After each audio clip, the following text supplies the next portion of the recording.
Today's episode is brought to you by Forvis Mazars. Sound Cartel.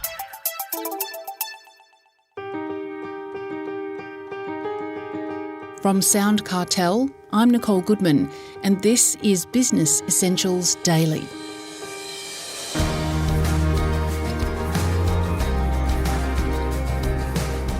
From the 1st of January 2025, small business owners who deliberately underpay their workers will face criminal prosecution. It's a hugely significant change, bringing with it consequences with teeth.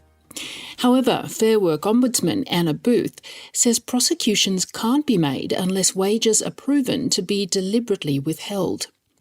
Anna also reveals that several compliance tools have been launched to help business owners ensure that they're doing the right thing. So, should business owners be afraid of these changes? Jeff Waters asks Anna. I think you're referring, Jeff, to when the criminal jurisdiction that was legislated in the latest Closing the Loopholes legislation comes into effect. There might be a few other things that you'd be afraid of the 1st of January, a hangover maybe. But in relation to my world, it's the criminal jurisdiction. So what does that mean? Yes, what does that mean? Great question. So right at the moment, the Fair Work Act has a lot of what's called civil contraventions, or they call them civil penalty contraventions. So these are things that if you get them wrong, the employee or a union on behalf of the employee or the Fair Work Ombudsman can prosecute you in the court. So these are things like, before the criminal jurisdiction commences, underpayment, but there are also a range of other things, conditions of awards and enterprise agreements that are not complied with. We have never had a criminal jurisdiction in this field in Australia before, but we do now because the Closing the Loopholes 1 legislation, which was passed back in December last year, enacted this specifically for underpayment, not for any of the other contraventions. So this is why you hear the term wage theft, and it only applies to underpayments where it was intentional to underpay, where the state of mind, all of the objective indicia, all of the objective observation that a court could see in the evidence that's brought before it shows that there was an intention on the part of the employer to underpay the worker. So I can't be criminally liable if I didn't mean to do it. That is right. And how are you going to establish that?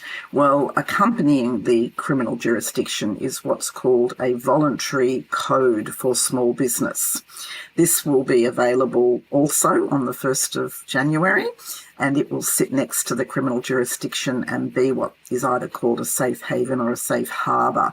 So as long as that code has been complied with, and that code is very common sense, it's currently being developed in consultation with small business. So the Fair Work Ombudsman has a small business subcommittee of our advisory group. COSBOA, the Council for Small Business Organisations, is on that, and along with some other employer organisations like Australian Chamber of Commerce and Industry and Australian Industry Group, they have small business amongst their members, and so they're working on the code right now. But it will basically be a set of actions that a small business needs to take.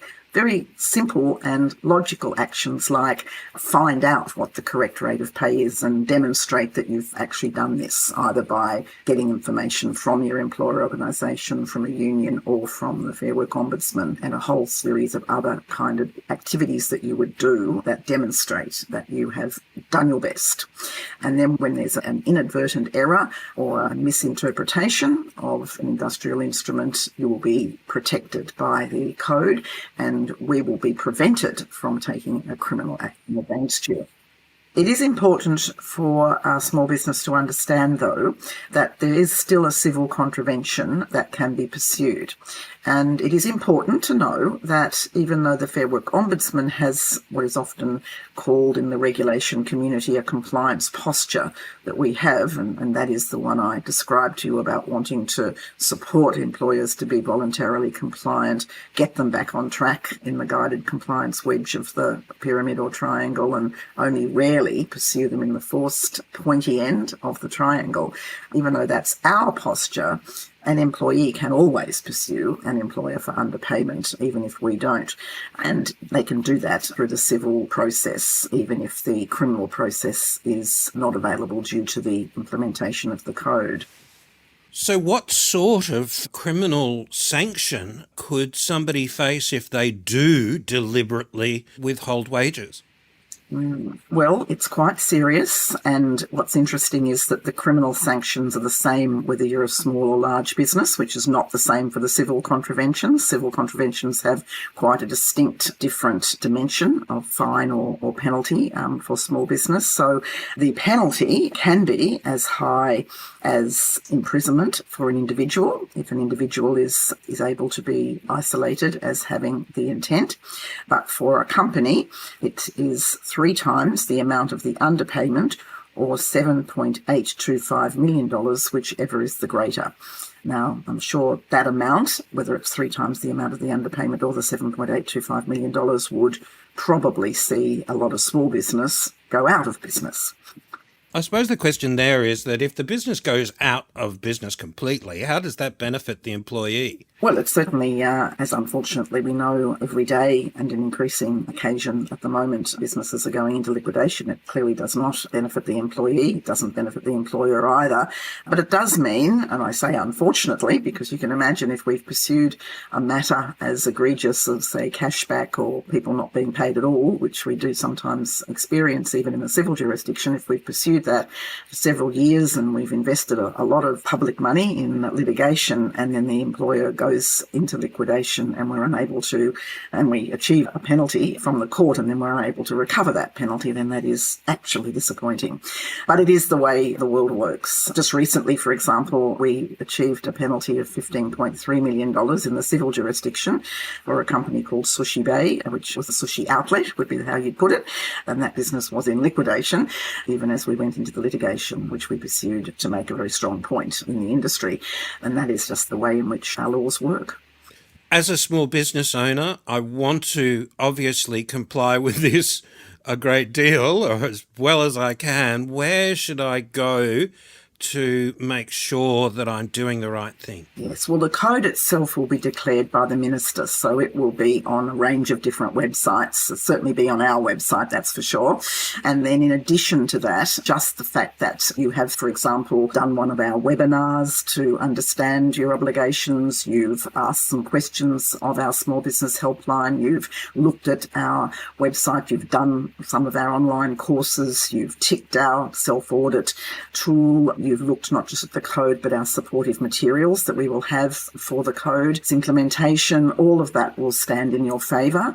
And, you know, it's not just a sort of nominal activity, it should actually stand in your favour to actually make sure that you are paying people correctly, because that's, of course, the obligation and the ambition that we have, for the reason that you want to be competitive on the basis, you know, of your offering, of your commercial offering, not of underpaying workers, and your ability to attract and retain workers will be affected by how you treat them. And we want, as a right in its own sake, workers to be paid properly. But you'll be able to get the code, go through it, and then use the supportive materials to do all the things in the code that it says. And then that should save you not only from underpaying people, but also from any kind of criminal sanction that might be pursued. And just to underline that if I do call you because I'm trying to do the right thing, or your office, I'm not going to be dobbing myself in. Well, you're not going to be dobbing yourself in, and what I'm not going to do is promise, because I don't know all of the different circumstances that might arise, that if we find out about a serious underpayment, then we're not going to pursue it. But when you speak with our employer advisory service, when you speak with our info line, it is not the usual course that referrals are made elsewhere. The information will be given, and you know, there's the way in which we find out about things that have gone wrong are through employees calling up, through us going out to visit workplaces and check time and wages records, through media reports, through anonymous reports that come in through our anonymous tool. So whilst I would be foolish to guarantee, because I don't know what sort of person might call and what sort of things they might be doing, I can tell you it is absolutely not our intention to use that as a source of information to pursue employers. Our intention is to make sure that they can remedy whatever they've been doing and get it right. That was Anna Booth, Australia's Fair Work Ombudsman.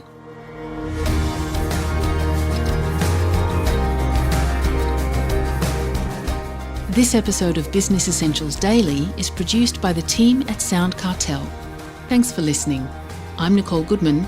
We'll bring you more Be Daily tomorrow. Follow at BE Daily Podcast across social media and head to bedaily.com.au for more from the Business Essentials Daily podcast. Sound Cartel. This episode was brought to you by Forvis Mazars. To find out more, visit forvismazars.com/au. That's FORVISMAZARS.com/au.